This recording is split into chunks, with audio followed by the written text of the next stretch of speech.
What's up, poker YouTube? Welcome back to another how to beat live low stakes poker video. Today's video, we're gonna be taking a look at the difference between a pro and a fish regarding check raising. So this first hand, I set up for a 1-3 game, gets folded to me on the button. I raise a 15 with ace 10 offsuit. And let's say the big blind calls. So we get a flop of 10-8-5 two-tone. SPR is about 9, so we are a little bit deeper here.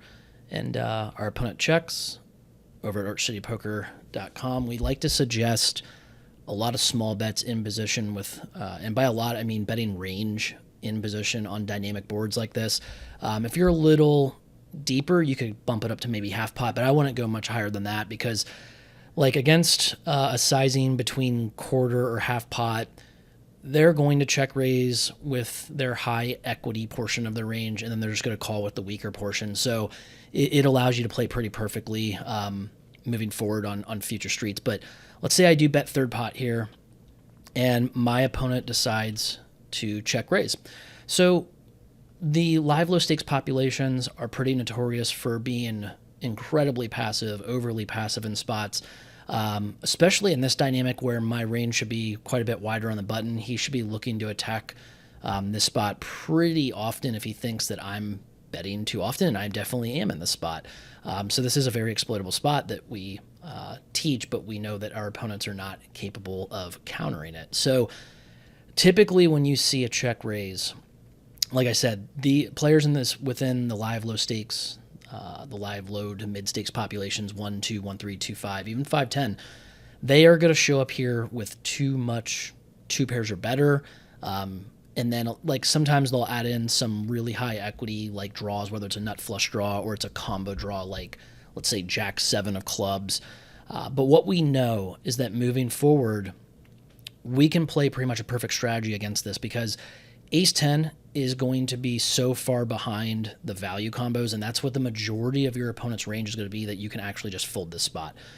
I would only continue here with perhaps say, like they could maybe throw in some jacks or queens, so maybe like kings are better, or like queens are better maybe, and then a lot of my high equity draws. If you think your opponent's really nitty, you can honestly argue folding all the one pair hands, continuing with two pairs or better, and then just your high equity draws. But the point is, I like to show spots like this because it seems pretty simple. Like a lot of you guys know, yes, if my opponent in my live low stakes game, one of the regs, one of the fish, if they check raise, we just know that means immediate strength, top of range. We exploit that by just simply overfolding and continuing with a high equity portion of our range as well, and then we can play turns and rivers accordingly. What I like to teach our students, though, and players that I have worked with is let's understand what his mistake is. It's not being balanced enough or wide enough with his aggression here. Like he should be raising far more often in the spot, especially if he thinks players are overstabbing as c-bets, which they are. So I'm going to show you guys the difference between what I would do in the big blind. And I mentioned his range is typically going to be, like I said, like two pairs or better. Maybe you throw in the best one pair hands and then a lot of combo draws, like a very straightforward value, equity heavy driven range, if you will.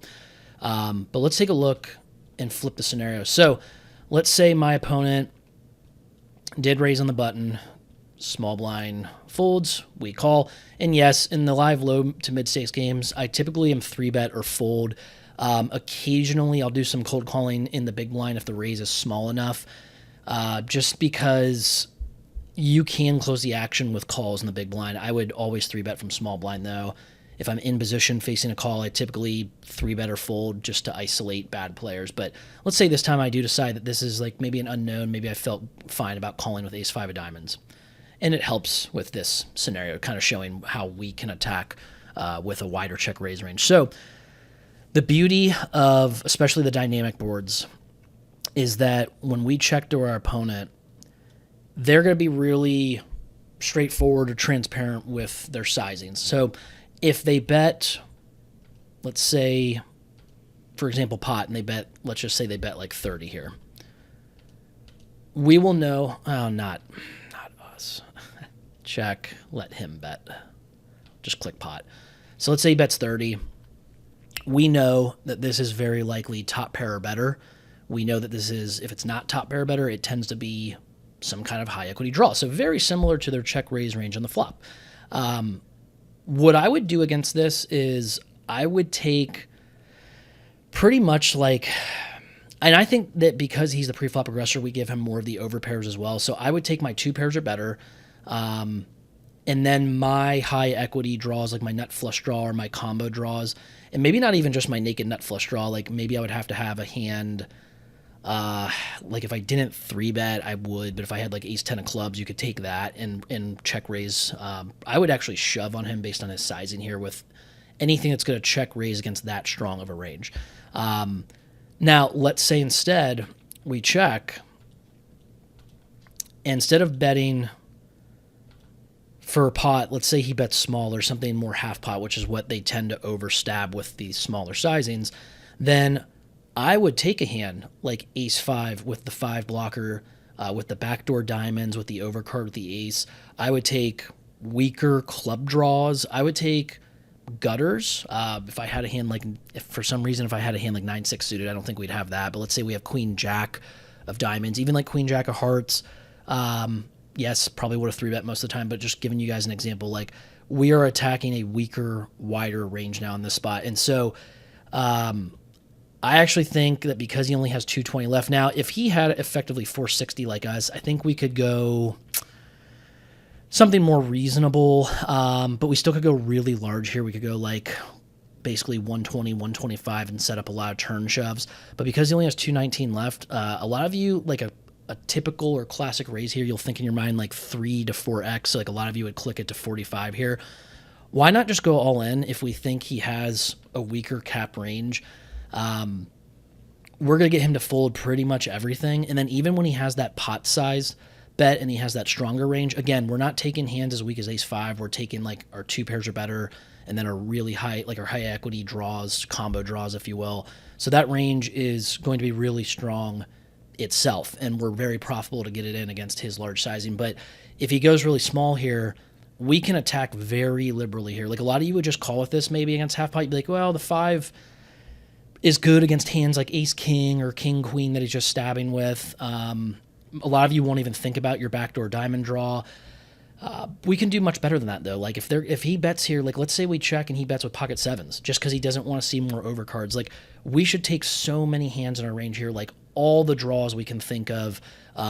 Take an 8 or a 5 and like you can take that and turn it into a bluff. Like instead of trying to check call your way to showdown, which I mean against like a tougher opponent, that might be the way you have to go about it. But against these guys, they give us the green light, especially with their sizings, to attack on these dynamic boards. So keep in mind position if you understand like what kind of player you're against. If you don't know and it's an unknown in a live low stakes game, you can just assume that they are overly passive and overly transparent.